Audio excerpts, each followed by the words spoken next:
प्रेत आत्मा की सच्ची कहानी। आज हम आपको एक सच्ची कहानी सुनाने जा रहे हैं। यह कहानी आज से 22 वर्ष पुरानी है। एक लड़की का विवाह एक छोटे से गांव में हुआ था। यह कहानी है राधा नाम की एक लड़की की। राधा की एक बड़ी बहन थी राखी, और उसका एक छोटा भाई था। राधा को सजने संवरने का बहुत शौक था। उसकी उम्र मात्र 16 वर्ष की थी। मेकअप की शौकीन राधा बहुत ही खुशबूदार क्रीम पाउडर लगाया करती थी और हर वक्त इधर उधर घूमती रहती थी। कुछ दिन पहले बड़ी बहन राखी का रिश्ता हो गया था और शादी का दिन करीब आ गया था। सब लोग शादी की तैयारियों में ही लगे हुए थे।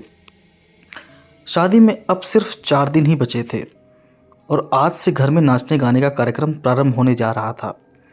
इसी तरह 2 दिन गुजर गए और अब शादी से एक दिन पहले का दिन था। दिन तो अन्य कामों में बीत गया और रात को शुरू हुआ नाचने गाने का प्रोग्राम। आज नाचने गाने के साथ ही मेहंदी लगाने की भी रात थी। दोनों काम साथ साथ चल रहे थे। राधा ने आज नए नए कपड़े पहन और खूब मेकअप कर रखा था। साथ ही पूरी बाहें भर के मेहंदी भी लगा रखी थी। लेकिन आज सुबह से राधा के पेट में दर्द हो रहा था। सब लोगों के नाचते गाते रात के 1 बज गए थे। उन दिनों गांव में शौचालय नहीं हुआ करते थे, इस कारण सभी को खेतों में जाना पड़ता था। राधा के पेट में बहुत दर्द हो रहा था, इसलिए मजबूरी बन पड़ी खेत में जाने के लिए। उसने अपनी दादी और चाची को साथ चलने को कहा। दादी ने कहा कि चलो चलते हैं, लेकिन रात बहुत हो गई है, इसलिए अपने चाचा को साथ ले चलो, वो भी साथ चलेगा और हमसे थोड़ी दूर खड़ा हो जाएगा। राधा अपने चाचा को बुला लाई और सब लोग खेतों की तरफ चल दिए। साथ में एक टॉर्च भी ले ली।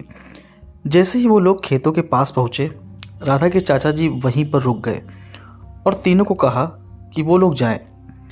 खेतों में आगे जाकर राधा की दादी और चाची थोड़ा पहले ही रुक जाते हैं और राधा खेतों के अंदर चली जाती है और एक तरफ खाली सी जगह पर बैठ जाती है। और तभी राधा की नज़र एक पेड़ के नीचे नाचते हुए भूतों पर पड़ती है और वह बहुत ज़्यादा घबरा जाती है। राधा उन्हें देखते ही जल्दी से वहाँ से खड़ी हो जाती है और वहाँ से भागने लगती है। लेकिन उन प्रेतों को भी राधा की खुशबू पहुँच जाती है। वो नाचना बंद कर देते हैं और राधा की तरफ देखते हैं। राधा वहाँ से निकल भी नहीं पाती और तब तक एक प्रेत पल भर में राधा के पास होता है। राधा जल्दी से दादी की तरफ भागती है, मगर तब तक एक प्रेत राधा के साथ हो लेता है। राधा पागलों की तरह घर की तरफ भागने लगती है।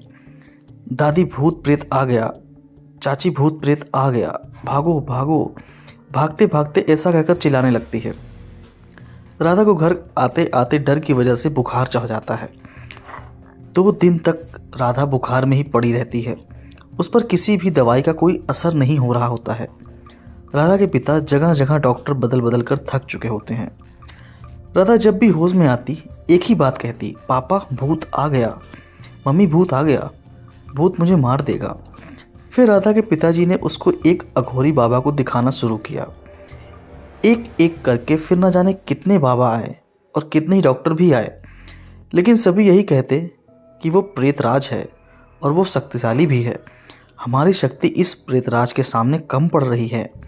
जब भी कोई अघोरी बाबा उस प्रेत को आवाज़ देकर राधा के शरीर को छोड़ने की बात करते, तो वह प्रेत राधा के शरीर में ज़ोर ज़ोर से चिल्लाता और कहता, नहीं जाऊँगा, नहीं जाऊँगा, मैं इसे छोड़कर कहीं नहीं जाऊँगा।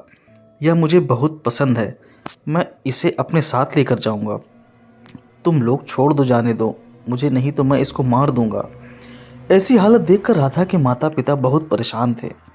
अभी तक तो राधा का थोड़ा पानी और एक आधी रोटी ज़बरदस्ती करके उसके माँ बाप खिला दिया करते थे, लेकिन जब अघोरी बाबा राधा को ठीक करने के लिए प्रेत राज को परेशान कर रहे थे और उसको राधा का शरीर छोड़ने के लिए कह रहे थे, तो प्रेत बौखला गया और उसने राधा का बहुत बुरा हाल कर दिया।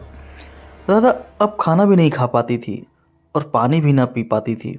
मतलब कोई भी चीज़ हो खाने या पीने की, वह कुछ भी खा नहीं पा रही थी, क्योंकि उसको हर चीज़ में कीड़े ही कीड़े नजर आते थे।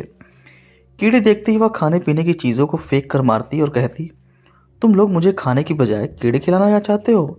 इन सब में कीड़े भरे पड़े हैं। और कभी वो अपना सिर दीवार में पटकती और कभी ज़मीन पर। भूख से परेशान होकर अपने ही पेट में घूंसे मारती और लेट कर चिल्लाती, माँ मुझे बचा लो, पापा मुझे बचा लो। राधा का किसी से कोई इलाज ना हो सका।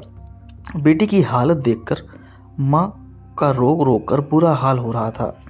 आखिर में कुछ परिवार वालों, पड़ोसियों और अघोरी बाबा ने कहा कि इस लड़की को ठीक करने की आखिरी उम्मीद यह है कि तुम लोग इसे मेहंदीपुर बालाजी धाम के मंदिर ले जाओ। अब तो ये वहीं पर जाकर ठीक हो सकती है। अब तो बालाजी महाराज ही इसकी ज़िंदगी बचा सकते हैं। न जाने कितने ही लोग बालाजी मंदिर से ठीक होकर अपने घर को जाते हैं। सबकी बात मानकर अगले ही दिन राधा के पिताजी ने राधा को बालाजी मंदिर ले जाने का इंतजाम किया और वो उसको बालाजी मंदिर ले गए। उसके माता पिता राधा को लेकर बालाजी में करीब 15 से 20 दिन रहे। इन दिनों राधा की हालत में थोड़ा सा सुधार था। बालाजी मंदिर में सुबह शाम आरती होती। मंदिर के पुजारियों के खास मंत्रों से मंदिर का भवन गूंजता और पवित्र जल सभी भक्तों पर छिड़का जाता। अब राधा धीरे धीरे ठीक हो रही थी। राधा के माता पिता राधा को लेकर वापस घर जाने की तैयारी कर रहे थे, लेकिन वो सोच रहे थे कि ये परेशानी पहले जिस वजह से हुई थी, पहले वो काम करना है।